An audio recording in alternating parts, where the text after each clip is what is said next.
Hi, I am Muralidhara Kurup. I am an engineer by profession.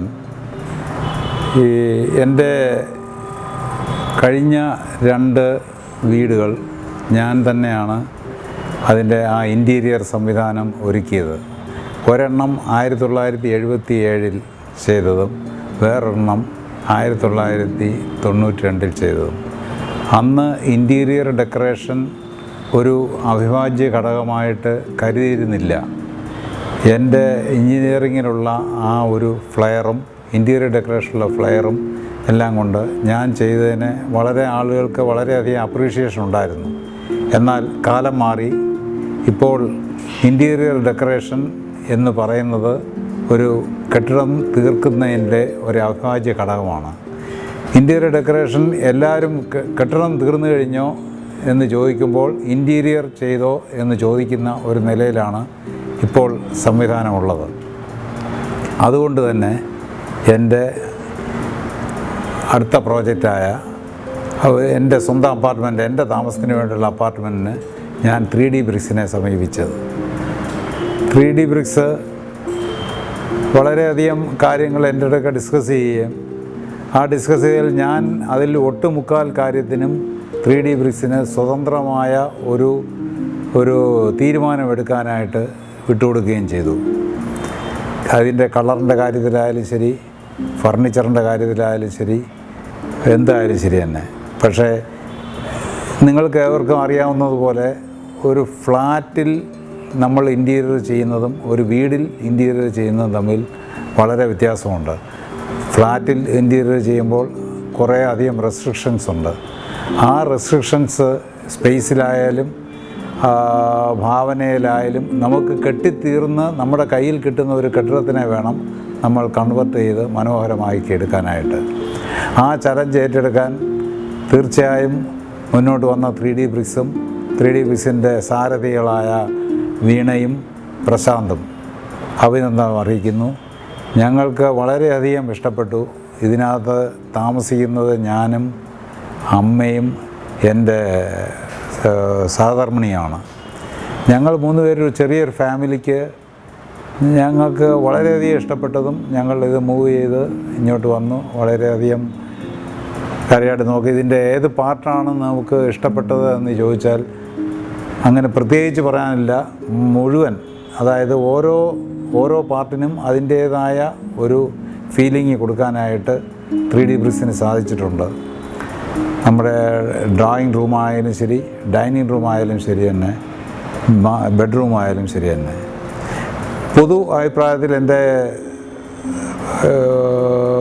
കൂട്ടുകാരും അല്ലെങ്കിൽ ബന്ധക്കാരും ഒക്കെ വന്നപ്പോൾ എല്ലാവർക്കും ഇഷ്ടപ്പെട്ടത് ഞങ്ങളുടെ മാസ്റ്റർ ബെഡ്റൂമാണ്. സച്ച് ആൻ എലഗൻറ്റ് പീസ്, അതാണ് എല്ലാവരും പറയുന്നത്. മാസ്റ്റർ ബെഡ്റൂമിന് കളർ തീരുമാനിച്ചപ്പോൾ എൻ്റെ അടുക്ക പ്രശാന്ത് ചോദിച്ചു, കംപ്ലീറ്റ് വൈറ്റ് ഒരു ബേസ് ഇത് കൊടുക്കുന്നതിൽ എന്തെങ്കിലും ഒബ്ജക്ഷൻ ഉണ്ടോ? ഞാൻ പറഞ്ഞു യാതൊന്നുമില്ല, എല്ലാം പ്രശാന്തിൻ്റെ ഇഷ്ടത്തിന് വിട്ടിരിക്കുന്നു. It should be elegant. ഞാനത് പറഞ്ഞു. എൻ്റെ പ്രതീക്ഷയ്ക്കൊത്ത് തന്നെ അത് തിരിച്ച് അതുപോലെ തന്നെ വരികയും ചെയ്തു. പൊതുവെ നോക്കിക്കഴിഞ്ഞാൽ ഈ വാളിനെല്ലാം കൊടുത്തിരിക്കുന്ന കളേഴ്സ് എല്ലാം വൈറ്റാണ്. ബേസ് വൈറ്റ് കളേഴ്സേ ഉള്ളൂ. ആ വൈറ്റ് കളേഴ്സ് എല്ലാം അടിച്ചു കഴിഞ്ഞപ്പോൾ എനിക്കൊരു ഫോർസ് ചെയ്യാൻ പറ്റുമെങ്കിലും എൻ്റെ സഹധർമ്മിണിക്ക് ഒരു സംശയം ഉണ്ടായിരുന്നു, എല്ലാം വൈറ്റായി പോയാൽ എങ്ങനെയാണെന്നുള്ളത്. ദെൻ പ്രശാന്ത് പറഞ്ഞത് wait and see till we complete. ശരിക്കും പറഞ്ഞാൽ ഇപ്പോഴും വന്ന് ഇത് കണ്ടിട്ട് ഓരോരുത്തരുടെ അഭിപ്രായം പറയുന്നത് പറഞ്ഞാൽ ഓരോ റൂമിനും ഓരോ ട്രീറ്റ്മെൻറ്റാണ്, ഓരോ കളറാണ് ചെയ്തിരിക്കുന്നത്. സത്യം പറഞ്ഞാൽ വാളിന് കളറില്ല, വൈറ്റാണ്, ഫ്ലോർ വൈറ്റാണ്, എല്ലാം വൈറ്റാണ്. പക്ഷേ ഇട്ടിരിക്കുന്ന ഫർണിച്ചറും കർട്ടൻ്റെ സെലക്ഷനും ഇതെല്ലാം വരുമ്പോഴത്തേക്ക് ഓരോ റൂമിൽ കയറിയാൽ ഓരോ ഫീലിംഗാണ്.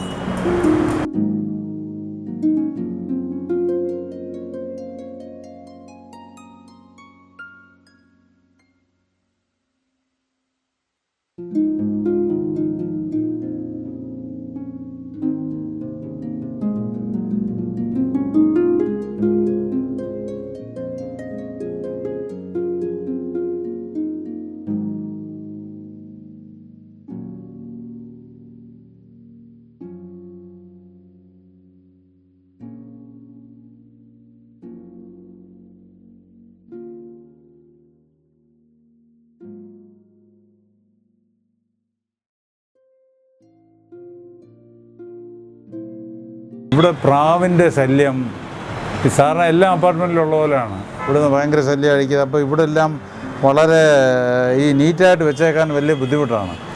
അതിന് വളരെ ഞാൻ പ്രശാന്തും നമ്മുടെ കിരണും ഒക്കെ ആയിട്ട് ആലോചിച്ചിട്ട് അവസാനം കണ്ടുപിടിച്ച ഒരു സംവിധാനമാണിത്. ഇത് ഈ ഫിഷർമെൻ ഫിഷിംഗ് നെറ്റുണ്ടാക്കുന്നതിൻ്റെ ആ നൈലോൺ ഇത് വെച്ചിട്ട് വളരെ ഒരു സ്വപ്പ റിസ്കി ആയിരുന്നു ഈ പണി. എന്നാലും അത് ചെയ്തു കഴിഞ്ഞപ്പോൾ നമുക്ക് വെളിയിൽ ആ സീൻ കാണുന്നതിനോ കാണുന്ന ചുറ്റുപാടും കാണുന്നതിനോ നമുക്ക് കണ്ണിനൊരു ബുദ്ധിമുട്ടില്ലാതെ കാണുകയും വെളിയിൽ നിന്നും നോക്കിക്കഴിഞ്ഞാൽ ഇങ്ങനൊരു സാധനം ഉള്ളതായിട്ട് കാണുകയില്ല. വളരെ വന്ന് കണ്ടവർക്കെല്ലാം വളരെ നല്ല അഭിപ്രായമാണ് ഇതിനെക്കുറിച്ച് ഉണ്ടായിരിക്കുന്നത്. ഇത് കണ്ടിട്ട് ബാക്കി പലരും ഞങ്ങൾ ബാക്കിയുള്ള നെറ്റെല്ലാം ഉപയോഗിച്ച് പോയല്ലോ എന്നുള്ള സങ്കടത്തിലിരിക്കുകയാണ്. വളരെ നന്നായിരിക്കുന്നു. ഈ ഒരു നെറ്റിങ്ങനെ കിടക്കുന്നത് കാണുമ്പോൾ തന്നെ പ്രാവ് ഇങ്ങോട്ട് വരാൻ മടിക്കും. എന്നാൽ അതിനും ശല്യമില്ല, നമുക്ക് ശല്യമില്ല.